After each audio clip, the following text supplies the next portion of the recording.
consagrados, tudo beleza? Olha eu aqui de novo, mais um Lucas para fechar com chave de ouro a nossa série de evolução gráfica e lore de uma das franquias de lutas mais extensas e amadas de todos os tempos, o nosso querido Mortal Kombat. Esse vídeo vai ser sobre o último título lançado até então, o Mortal Kombat 11. Como eu gostei muito da lore desse jogo, eu acabei optando por fazer um detalhamento um pouco maior da lore em comparação com os outros. Só que antes de a gente começar, eu vou soltar aqui algumas curiosidades da franquia que eu não contei nos outros vídeos. Muitas vezes existem personagens de outros universos que aparecem como personagens jogáveis em Mortal Kombat, como o Kratos, por exemplo. Porém, vários dos personagens de Mortal Kombat também aparecem em outros jogos, como por exemplo o Scorpion aparece como lutador extra em Injustice e Sub-Zero em Injustice 2. Inclusive em jogos de esportes, como o NBA J Tournament, ele traz os dois, mais o Raiden e o Reptile como personagens jogáveis. Outra curiosidade é que a versão do primeiro Mortal Kombat no Mega Drive, ela tinha uma opção para desbloquear o sangue jorrado com o código Abacab. E esse código é uma homenagem ao álbum Abacab da banda Genesis. E falando em homenagens, a última então para encerrar é que a equipe da produção do Mortal Kombat ela fez uma brincadeira com o Rain. Ela aparecia como um personagem nas demonstrações de luta do Ultimate Mortal Kombat 3, né, nos fliperamas, etc, enfrentando o Shao Kahn. Só que ninguém sabia como desabilitar o cara. Então, né, todo mundo, né, aquela coisa do fandom, né, nossa, deve ser um personagem habilitável, um personagem não sei o que. Então a equipe foi bem tronzinha não é? Foi bem trollzinha com o fandom. E por que a equipe foi trollzinha com o fandom? Porque de fato ele não era um personagem habilitável, né? Só que daí nas versões dos consoles, né, ele acabou se tornando um personagem sim jogável. E ele é uma homenagem à música Purple Rain do Prince. Agora, vamos pro Mortal Kombat 11, né não? Então, sendo lançado em abril de 2019, o Mortal Kombat 11 ele trouxe algumas diferenciações para os modos de luta. As barras de energia agora, elas são separadas entre as barras de ataque e defesa, ou seja, você não precisa mais sacrificar parte da sua barra para se defender, tendo que esperar mais para poder usar a outra barra de X-Ray no adversário. Um outro novo movimento é o Fatal Blow, que quando a sua barra, né, estiver ali para aquela barrinha perto do fim, você consegue ter a possibilidade de executar um golpe que tira, tipo, né, uma perna de vida do adversário, e que ele pode ser usado apenas uma vez por combate, independente da quantidade de rounds. E o MK11 ele traz também personagens de outros universos, assim como aconteceu com Kratos, né, podendo jogar com o Rambo, o Robocop, o Coringa e o Exterminador do Futuro. Hasta la vista, baby! E uma coisa nesse sentido que eu esqueci de comentar no vídeo passado é que no Mortal Kombat 10 você pode jogar também com outros personagens de outros universos, como o Leatherface e o Ali. O Mortal Kombat 11 ele também traz um sistema de personificação onde os jogadores podem adicionar ou remover determinados movimentos para poder criar uma estratégia de combate única que se adapte melhor às preferências do jogador. Esse sistema de personificação acontece em outros jogos, como por exemplo no Injustice 2. Você pode personalizar os bonequinhos tanto na beleza quanto no estilo da pancadaria. Os modos de jogo de Mortal Kombat 11 trazem todos os modos tradicionais de torres que já vinham em outros Mortal Kombat anteriores, né, principalmente os modos do Mortal Kombat 10, e traz também uma batalha de inteligência artificial. Você pode colocar, né, até 3 lutadores controlados pela CPU e você simplesmente assiste essas lutas de camarote. Essas lutas elas também trazem pontos de experiência e também, né, as moedinhas, como uma batalha normal. E na cripta você precisa cruzar a ilha de Shang Tsung para poder caçar os baús que possuem várias recompensas, né? Então sempre utilizando as moedas virtuais você vai abrindo os sarcófagos, né? Você consegue, né, abrir as recompensas com os modos oferecidos no jogo. Agora, em se tratando da lore, o Mortal Kombat 11 nos traz uma nova vilã, diferente do que a gente viu até agora. Ela é a Crônica. Em Cronos, no grego, significa tempo, e ela é justamente o ser que controla as linhas do tempo. O começo da história se dá no momento intermediário entre a batalha, né, contra o Shinnok no Mortal Kombat 10 e a cena pós-créditos. É justamente a cena onde o nosso mestre do trovão corta a cabeça do Shinnok. Porém, em determinado momento, o Raiden decapita, né, o deus ancião antigo caído, e ela deixa a cabeça em uma mesa e sai da cena. E é nesse momento em que a Crônica aparece, e ela diz pro Shinnok que é só uma questão de tempo até ela consertar todas as linhas temporais criadas por Raiden e fazer com que ele desaparecesse da alface da Terra. E nesse momento é revelado que a Crônica é a mãe do Shinnok. Então, após fazer esse Uber Eats de cabeças em toda a Outworld, o Raiden está corrompido pela raiva. Ele faz um plano justamente, né, com as Special Forces da Sonya, né, com a Cassie, com a Jack, né, e companhia, para invadir esse palácio de Outworld, onde agora os espectros do Liu Kang e da Kitana dominam a porra toda, para que eles evitem atacar novamente o Reino Terreno. E enquanto o Raiden ele aparece para distrair a porra dos demônios que tem lá, né, as forças especiais se infiltram até a sala onde está a cabeça do Shinnok para poder poder simplesmente acabar com a porra toda. E depois de, né, lutas com muitos demônios, alguns espectros, como o da Jade e do Cabal, eles conseguem executar o plano, porém à custa da vida da Sonya, que antes de explodir a porra toda acaba sendo praticamente soterrada em uma explosão anterior. O Liu Kang e a Kitana pensaram, fudeu. Porém a Crônica aparece e oferece uma nova era pra eles, sem Raiden, né, eles ainda poderiam ter um baita exército. E, né, pra poder provar a verdade, ela retorna ao tempo antes da destruição dos palácios e ela consegue, enfim, seus aliados. Em Outworld, o Kotal Kahn estava prestes a executar Collector, um coletor de impostos da época do Império de Shao Kahn.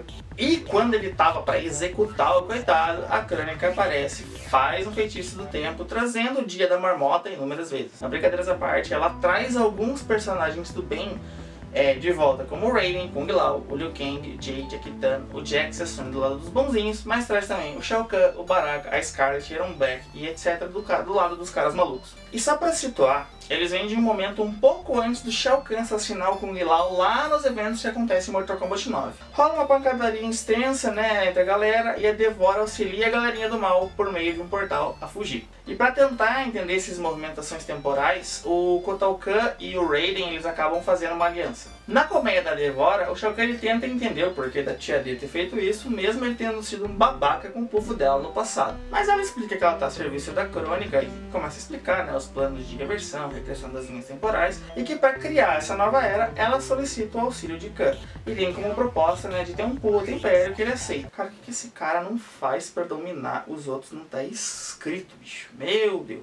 E fazendo mais um ponto de análise, né, os mortais se duplicam em sua existência, ou seja, né, eles convivem com seus eus do passado, convivem com os seus eus do presente naquela realidade. Só que com o Raiden, isso acontece de uma maneira um pouco diferente, porque no momento em que o Raiden do passado aparece, o Raiden emo desaparece, deixando apenas o amuleto de Shinnok para trás.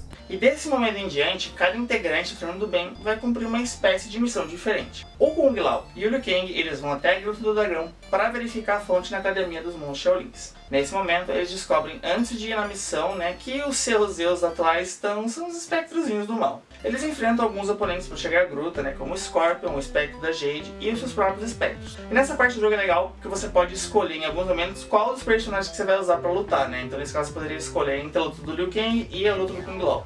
Até que eles chegam em um capanga da crônica chamada Geras, que basicamente é um cara que não pode ser morto e ele estava coletando a essência da fonte para a crônica reconstruir seu tempo. Eles tentam parar ele, inclusive o Kung Lao arrancou a cabeça do maluco, só que ele simplesmente pegou e pôs de volta no lugar porque ele era um ponto fixo no tempo. Então ele volta cada vez mais forte. Porém, ele para o tempo, pega as essências e entrega para a crônica, que fala que Algueiros que eles não podem morrer, porque senão, né, as suas versões corrompidas também desaparecem e ela vai precisar delas no plano. Já o Scorpion e o Sub-Zero, eles vão até lá o tempo dos Lin Kuei para destruir novamente, porque no passado já tinha acontecido, a fábrica de ciborgues criados pelo Sector, onde eles transformavam os membros do clã em... Eles encontraram o Cyrax com a Frost. Ela estava de capuz no começo, aí não dava para identificar muito bem. Porém o Cyrax ele foi convertido contra a própria vontade. E o Sub-Zero acredita que se eles forem desligados os controles dos ciborgues, o Cyrax ele recuperaria a memória e ajudaria. E ele acertou em cheio, porque depois deles nocautearem a Frost, ele recupera a memória e auxilia a dupla de ninjas a destruírem a rede de conexão com os ciborgues. Obviamente depois eles darem um pau no Sector que aparece para tentar fugir os planos deles. Nesse meio tempo, a crônica coopta o Jax mais velho a ajudar nisso, em troca de um futuro melhor para Jack. E pensando no bem-estar da filha, ele acaba aceitando a proposta dela. E pra achar o Shao Kahn, o Raiden pede pro Kotal e pra Jade irem até a colmeia da Devora, porque eles têm pistas de que eles estavam próximos à vila dos Tarkatânios, enquanto a Kitana falaria com a Shiva para pedir o apoio dos Shokans. Rola altos paranauês dentre eles, lutas entre a Devora e a Jade, ela que revela a posição da vila Tarkatan para não morrer, lutas entre o Kotal e os Tarkatans, uma DR de casal entre a Jade e o Kotal, que deixou ele meio lesado, e a chegada de Shao Kahn no local, que acaba levando o Kotal para execução na arena. A Kitana no primeiro momento não consegue convencer a Shiva a se aliar, porque ela sabe que quem vai vencer a parada e não sabe quem vai vencer e que benefícios isso poderia trazer para os Shokans. O Kung Lao e o Liu eles chegam e avistam a situação do Kotal, hoje que os Tarkatânios estão do lado do Shao Kahn. Porém a Kitana promete para Shiva que vai conseguir o apoio dos Tarkatânios e vai conversar com o Baraka. E após a chegada do trio na vila e algumas trocações de socos com o Baraka e sua gangue de presas salientes, eles conseguem o apoio dos Tarkatânios e também dos Shokans. Eles chegam com a tropa toda a tempo de salvar o Kotal, que ficou gravemente ferido numa treta com o Rei Caveira, e determina que a Kitana agora é Kitana Khan, pois agora elas se uniram, né? Todas as raças de Outworld se uniram graças a ela. Enquanto isso rolava, no QG da Special Forces, tava tendo uma invasão pelo Kano, o Kano Velho, o Cabal e o Sector. E esse Cabal sendo o Cabal de antes ele se redimir dos erros no Black Dragon e entrar na polícia como companheiro do Striker, igual acontece em Mortal Kombat 9.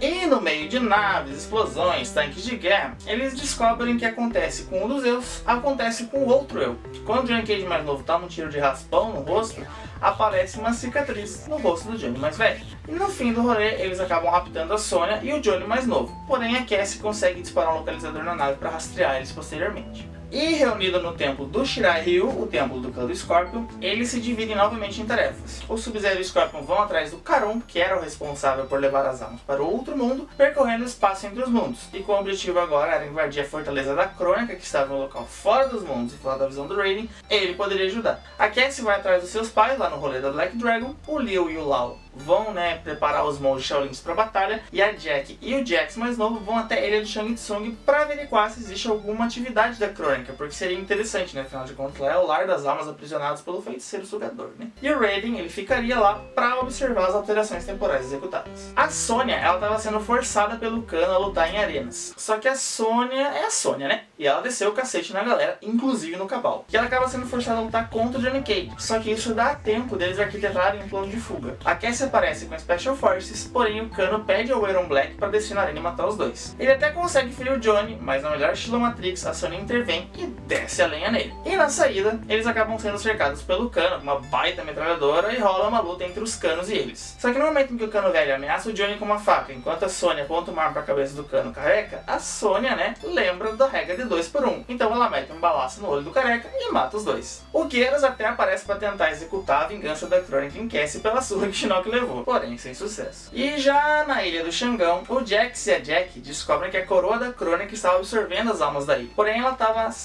sendo guardada pelo Noob Saibot e pelo espectro da Jade. E após algumas lutas com eles, um bando de monges zumbis levantados pela Jade, como eu realmente não faço ideia, eles conseguem pegar a coroa, mas não por muito tempo. O Jax velho aparece com a Cetrion, que é uma deusa anciã filha da Crônica e que traiu os deuses anciãos. E ela fala: devolve a coroa aí. Só que a Jack descobre que o pai tá do lado da Crônica, mas aí ele explica que é porque ele ama muito ela e quer um futuro melhor pra ela. Rola uma luta entre os dois Jacks, e é entre a Jack, que tá usando a coroa, e a Cetrion. Só que o poder da coroa é demais pra Jack, então ela tira a coroa da cabeça dela. E nesse momento ela abre um puta buraco no chão, a Cetrion, e ela deixa a Jack pendurada e diz pro Jax mais novo que não mataria ela se devolvesse a coroa. Aí sem escolha, ele acaba devolvendo e a Cetrion cumpre sua palavra. Em um outro local, o Sub-Zero e o Scorpion encontram a casa do Charon e deduzem que devido ao fato de que as almas estão sendo transportadas, por meio de uma ponte que é pela Cetrion e não pelos barcos, que a Crônica não teve o apoio dele. Eles escutam alguns gritos de dor vindo do barraco dele e o Scorpion pede pro Sub-Zero, pra voltar e avisar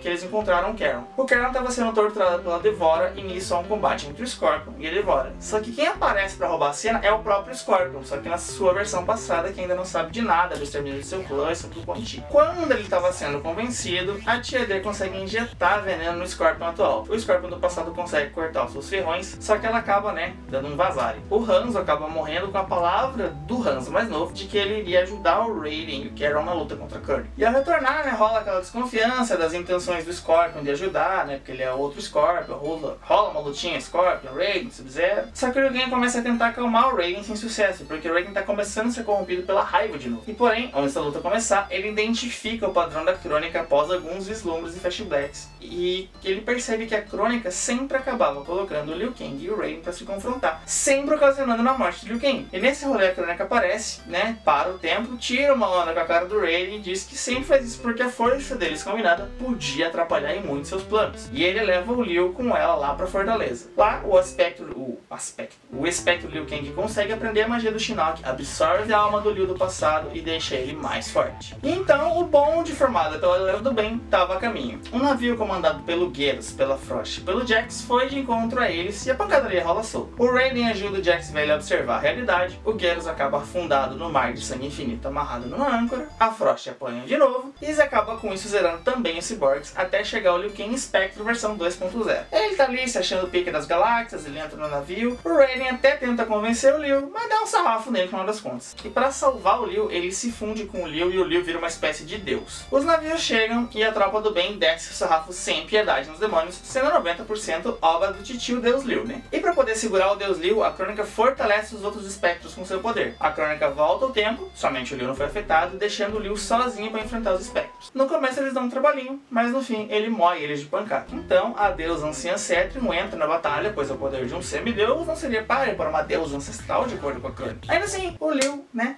É o Liu Kang, né? Ele derrota todo mundo nessa porra. E no último ato com a sua mãe, a Cetrium se sacrifica e dá os poderes a Cetrium dá os poderes pra Crônica, né? A Crônica então reseta toda a linha do tempo, extinguindo todos, menos ela e o Liu. Mesmo na pré-história, o Liu dá uma cacetada dinossaurica na Crônica, quebrando em vários pedaços após um ataque mesclado de raios e fogo. O Raiden, ele acaba se separando do Liu, mas deixa os poderes dele com o novo deus, né? E diz que ele agora é o novo defensor da Terra e o responsável pelo destino do mundo. O Liu acredita ser muito fardo pra ele, então o Raiden sugere uma companhia para que ele passe as eras. Logo, a Kitana sempre soube que esse monstro ali é um safado. Então, né, a Kitana volta com ele desde o princípio ao lado dela, e eles acabam virando os novos deuses da criação do mundo. Após essa conclusão, ela foi incluída uma expansão para o Mortal Kombat 11, chamada de Mortal Kombat Aftermath. Eu vou contar para vocês as modificações que Aftermath trouxe para a gameplay de Mortal Kombat, mas em um outro vídeo. Possivelmente no vídeo em que eu vou falar um pouco sobre como expansões deixaram os jogos, né, melhores ou melhores, como eles afetaram positiva ou negativamente a jogabilidade e a história para os players. Então, meus consagrados, encerramos por aqui a primeira série de vídeos sobre a evolução gráfica e lore, sendo a primeira desse jogo que eu amo tanto, que é o Mortal Kombat. Deixe aqui nos comentários as suas sugestões para os próximos vídeos e séries, as suas críticas para que eu possa melhorar cada dia mais. Deixe o like porque ele ajuda a recomendar esse vídeo para mais pessoas e se inscreve com o sininho ativado para não perder os lançamentos dos próximos vídeos. Então, meus consagrados, eu só quero dizer que mudando um pouquinho a angulação da câmera, até o próximo vídeo, meus consagrados. Fui!